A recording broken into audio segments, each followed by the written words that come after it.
talk about a system. I'm actually going to give you a system for you to do exactly that. And it's very easy to use, very simple. It's something I created 4 or 5 years ago because as I was looking at my life, I was realizing I was making some mistakes.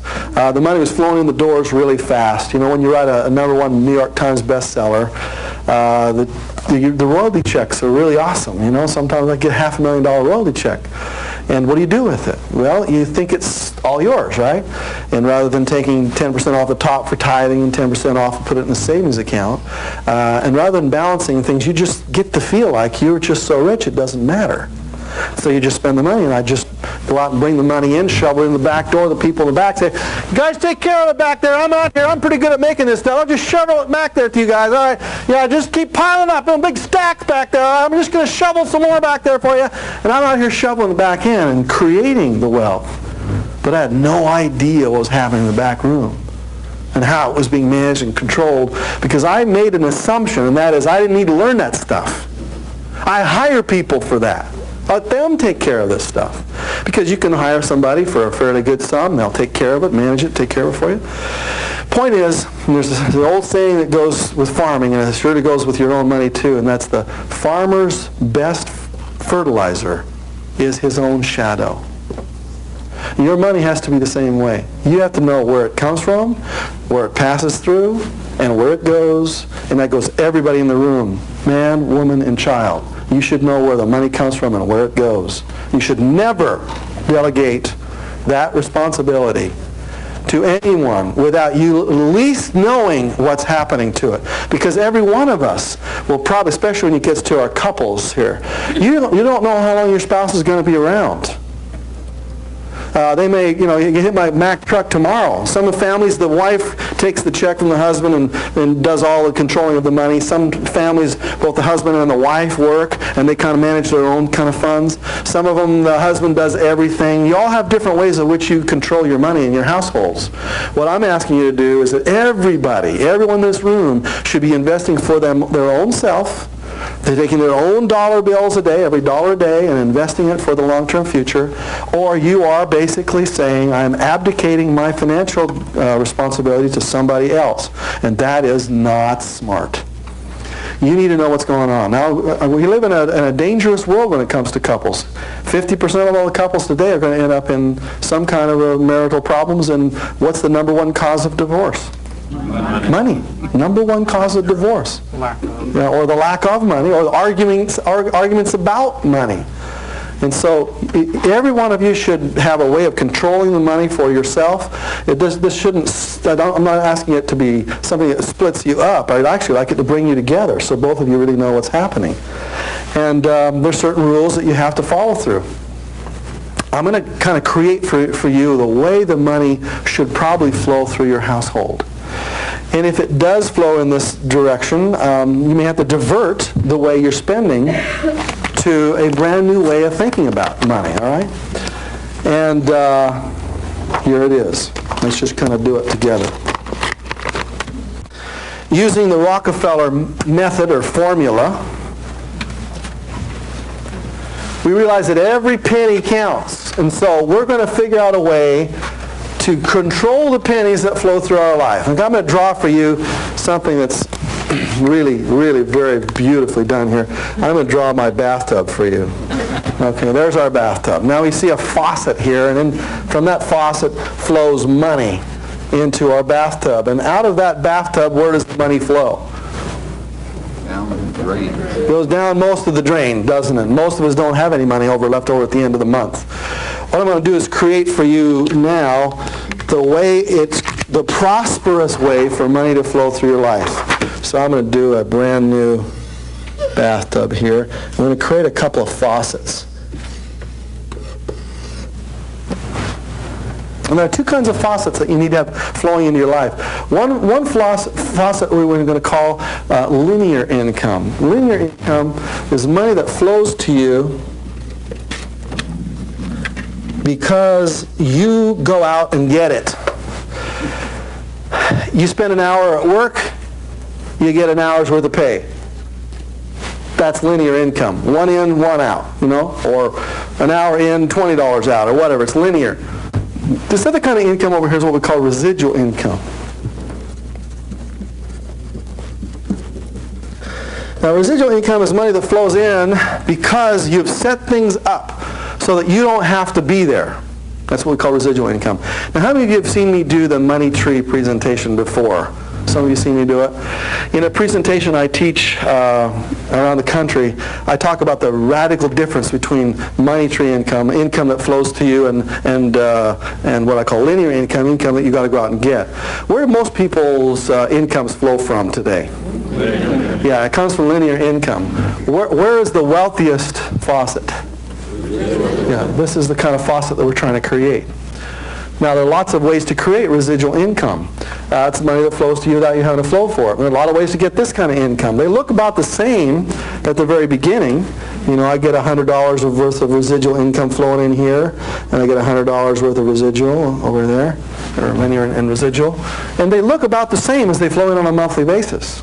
$100 here, $100 there. But is there a radical difference between these two? Now, this is a $100 one-time thing. If you're there and you make it, great. This is $100 a month for the rest of your life, whether you're there or not. So which is obviously more powerful? I mean, this has got to look at the time value of money for the next 50 years, or that's just a one-time shot. Although they look the same. You know, when you look on a news, on a paper, on a balance sheet, boom, you say $100, $100. This is radically more powerful.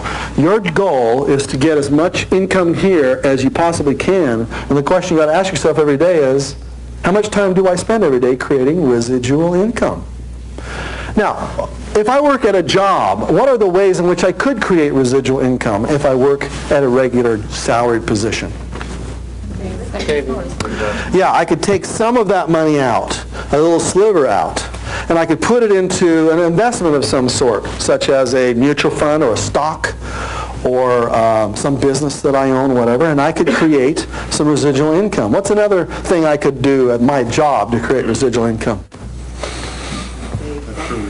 Yeah, I invest in my company's retirement plan. Many of you work at companies where they'll allow you to take a certain percentage of your income, 5, 6, 7%, and the company will say, we'll match that. Now, this is getting less and less today, but it's an incredible benefit if they do it. Because if you put in 5% of your money and the company matches that, how much is that return on your money instantly? 100%. 100%. Now, what was the rate of return I said was a really pretty good rate of return? If I could get 10 to 15 to maybe 20%, that's an incredible rate of return. If your company will make your money grow at 100%, so you should be maxing out every check you can get from your company. So I can work at my company and create a retirement plan by taking a little sliver of that money and getting over here to residual. The real key to it, though, is to make sure that you turn these faucets off and you turn these faucets on. And most of us are never taught that as kids. We're just not taught. What's another way to create residual income? Yeah, I write a book. Okay. Yeah, the book I wrote in 1980 called Nothing Down. Now it's 1995, 1996, 97. We're going to write the edition for Nothing Down for the year 2000. It'll be called Nothing Down 2000. I mean, every 5 years I get to revise this book. Basically, I just double the numbers. And I just put it back on the shelf again, and people walk through, and Nothing Down's out there, and all my competitors are on the TV. They're talking about Nothing Down real estate. When they go to the bookstore, whose book do they buy? They buy my book. So that's just wonderful. So, yeah, I write a book. I get royalties. That's a fun word, isn't it? Royalty. I love that word. What other ways to create residual income are there? Insurance. Yeah, oh, well, network marketing. Okay, network marketing, creating a residual income. What's any other ways? Insurance. Yeah, insurance. Anything else? Yeah, I can put money in investments. Isn't a dividend on a stock residual income? I bought a stock, I paid $10 for it. It pays $1 worth of dividends. That means that the stock is just pumping off like an oil well. And that's a residual income. I didn't have to work for it. I just had to buy the stock and hope that the company just gave me these benefits. That's what residual income is. We'll be talking about those investments as we move along throughout today. What I want you to just get the concept is there are two kind of sources that are flowing into your bucket or your bathtub, and you want to get as much as you can into this thing right here. Every day you go to work, you got to ask the question, how much time am I spending here versus there? And am I diverting, or am I spending all my money that flows in here? Am I saving anything? Am I diverting anything to long-term residuals? If you're not, then you're basically saying that I am going to eat up my seed corn every day. I'm going to take all that corn that I could have go out and invest and put it in the fields, and that one kernel of corn can turn into 1,000 kernels. So every day, if I just eat up all my food, I'm just eating up my seed corn, and therefore I'm not going to be wealthy. I'm not going to be able to plant lots of crops out there. Now the money flows in from whatever these two faucets happen to be, and it flows out through various different leaks. So according to Rockefeller, what's the first leak? Charity. Yeah, I'm going to give a number to each of these leaks, and there are basically 10 of them. Okay? 1, 2, 3, 4, 5, 6, 7, 8, 9, and a little side one over here, which we call 10. I'm going to change all of your financial thinking into 10 leaks. Now, how many of you are using Quicken right now to manage your money? See, raise hands on, or some other computer program. You're going to change your Quicken categories to these 10 leaks. I've done it on mine. It's very easy and simple to do. A lot of times when you're using Quicken, it gets so complicated because you've got so many ways and categories for your money that you don't analyze it very well. And I want you to be simple. I want you to be able to do it in your head. You don't have to do it on a computer. I want there to be 10 ways for money to flow out of your life. And then I can divide those 10 ways into little subcategories if I want to. But most of us don't need to manage our money more than 10 through 10 leaks. So the first leak would be the leak of charity, all right? So we're going to put charity right down here. Now, well, that's strange. We would put money to other people before we would put money to ourselves. Where does the charity leak usually go for most people? It goes at the last. It's the last leak we analyze. Let's see, first we take care of our family, then we take care of our house payment, we got our car payments, all that. Now, if there's any money left over, then we'll help other people with that, right? Yes? Is charity, is that before or after taxes? That's before taxes. It comes off right off the top, right before taxes. Because if I do it right off the top, then I get to take it off my taxes. And therefore it lowers my tax bill. And therefore, instead of letting the government decide where my money goes, I pull it off the top, and I get to decide which charities I want to bless. And I don't want to let the government decide which money they want to send to help whatever poor people they're trying to help out there. I get to control it. So charity would be my first leak. Now, why do you think Rockefeller did that? First leak. Why do you teach his kids to do that? When you give, you receive. When you give, you receive. Now, this is all kind of airy-fairy stuff. Is that a law of nature? Does it really work? Yeah. You give, you receive. What are the other psychological reasons why Rockefeller wanted his kids to do that first, not last? Discipline. Yeah? Discipline, number one, yeah? To instill compassion. To instill compassion, yes? There's plenty. That there was plenty, and I think that's probably the most important part there.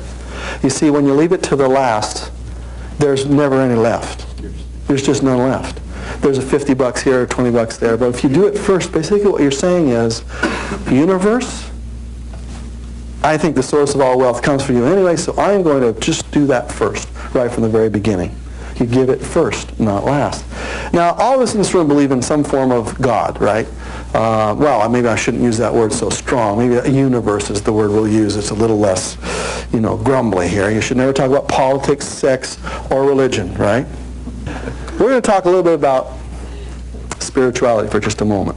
Why do you think that some of the wealthy people you see out there can be pinched the pennies like nobody's business, and yet they'll write a $50 million check to their alma mater? Or they'll set up a whole structure of a charity foundation. When you go to lunch with them, they're real careful. They pinch them. But they write these huge checks. It's a paradox, isn't it? Isn't it a paradox? They can be so careful on one side and so incredibly generous on the other. And what I'm here to try to tell you is that they are both part of the same coin. That you have to have both of those pieces to you. And the way to first start out is to send a message to the universe that you are going to create your wealth, and that the reason for your wealth is for you to help other people. And that you're going to prove that from the very first penny. That as the money flows in from the very first penny, you're going to search out people who need it, and you're going to specifically put it into your budget and pay it that way when you have $1,000 a month than when you have $100,000 a month. Because I'm going to tell you, it's so difficult when you have $100,000 a month to write the $10,000 check. It's just different. If the habit is not there, it just doesn't come. If the habit is there, then as the checks grow, then you'll just do it. And therefore, I'm going to challenge every one of you to be thinking about that as your first investment. And you can try it your way, I don't care. But as you do analysis and you talk to people who have created great wealth, you find that this has been their habit almost their entire life.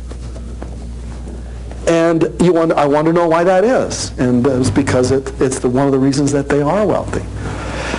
Now, like I said, we all probably believe in some form of universe, higher power. We probably don't believe the same at the retail level, but at the wholesale level, we all have pretty much the same belief that there is a higher power. It's when we get to the retail level, things get all messed up, you know. Hamburger is hamburger, but then there's McDonald's, Burger King, Wendy's, and all these other places. So we all believe in different kinds of attitudes, but I think in terms of the broad attitudes, there is a higher power, and the higher power knows where all the gold is. Is that right? Does the higher power, God if you wish, know which stocks to buy tomorrow? Does she or not? Huh? Source of all. How many of you believe that the higher power probably knows which real estate corners would be the ones you'd probably want to invest in? Yeah, okay. Probably knows a little more than you do. And I find it so strange that people don't involve God in their financial decisions. As if kind of like, I'm just going to do it on my own, thank you. Please, I can do this by myself. Instead of saying, hey, should I short IBM tomorrow or what? What shall I do? Now, I may be just a little crass to put it that way, but I've always found, in the strangest kind of ways, that if I live my life in the spiritual way with money, because it's all spiritual anyway, frankly. We can argue about it all day long, but it's all spiritual. If I live my money life in a spiritual way and really involve the universe and say, okay, I'm going to make some money this month and I want to know where you want me to give it. Who do you want me to give it to? Your soul expands and you become wealthy with a capital W while you're making the small w wealth along the way. And I just recommend that to you, all right, without too much more discussion on it. Then where should the next money flow? Yeah, it's going to go into my savings. Okay? And that means you got to pay yourself first because you want to, second in this sense, because you're going to have a future you're going to move towards. Every one of you is going to be there. And so what kind of future do you want to arrive at? The year 2000 is going to be an incredible party, isn't it? The end of a decade, the end of a century, the end of a millennium, the beginning of a new decade, century, millennium. It's going to be a party. So where do you want to be when that happens? When the ball drops and old Dick Clark, there, young as ever, rings in the new decade, century, millennium. There are not very many people in this room who were here last time that happened. What are you going to do? How's it going to be? Where are you going to live? What's it going to be like? How financially solid are you going to be at that point? If you don't do the second one here, you basically say, I'm going to live for the moment and the future, the heck with the future. Now, if you'll do these two first, it makes your present even better. Because what's the third leak? Yeah, it's taxes. Taxes. In order of priority, this is the way it flows. It flows to God, and it flows to yourself, and it flows to Uncle Sam. Because then, after you've taken care of those three particular responsibilities, then you can do the next step, which would be, what's the most important thing next in your order of priorities? Got to have my shelter, that's right. Got to have a place to live. That would be leak number 4, shelter. So the money flows out of these faucets, and as it flows in here and starts to fill up your particular bathtub, it's going to flow out these leaks in order of these priorities. Then when it comes to leak number 5, if I got my shelter taken care of, what's the next thing? Yeah, and I'm going to call that household because that will fit in a kind of a multitude of things.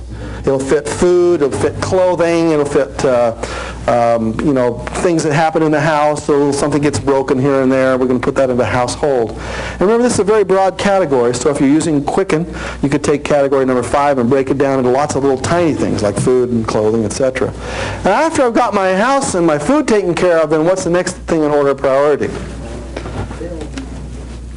Gotta get to work, don't I? So I gotta have my transportation. So I'm gonna call that auto.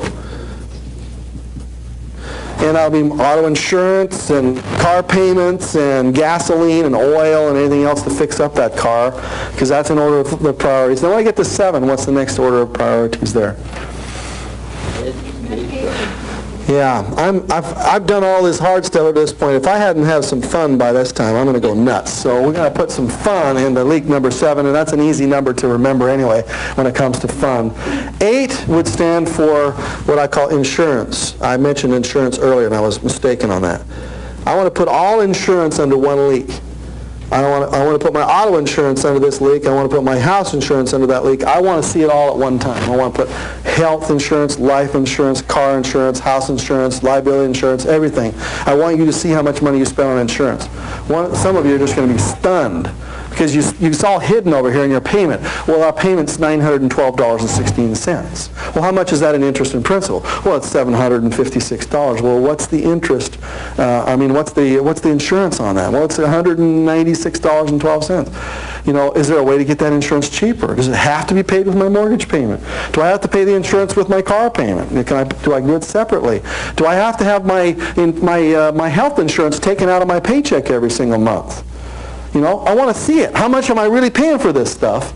Because I can guarantee you that all of you in the room are paying 20, 30, 50% or more than what you really have to, is because most of it's all hidden out there. In other words, I'm saying that some of you in the room are throwing away $100 to $200 a month. You're literally ripping those little dollar bills up in tiny little piles every single month because you just haven't looked at it. And that $100 to $200 a month, that's multi-million-dollar money that you're destroying every month because you're not looking at it. Okay? Number 9 is what I call miscellaneous, or I'm going to put the first word, debt/miscellaneous. In other words, I'm going to put my debt payments over there in leak number 9, and I'm going to pay my debt first, or there is no miscellaneous. If I got my debts taken care of, then I'm going to have some miscellaneous. And leak number 10 is what I call business. And if you're not in some form of business, you got to be. And the reason I'm going to put it over here is because it relates to almost every of the other leaks as we do it. Okay, let's spend some money. We go to the store, we buy a pen. How do we categorize it? Where is it? Is it charity? Is it savings? No. Is it tax? Is it shelter? No. Is it household?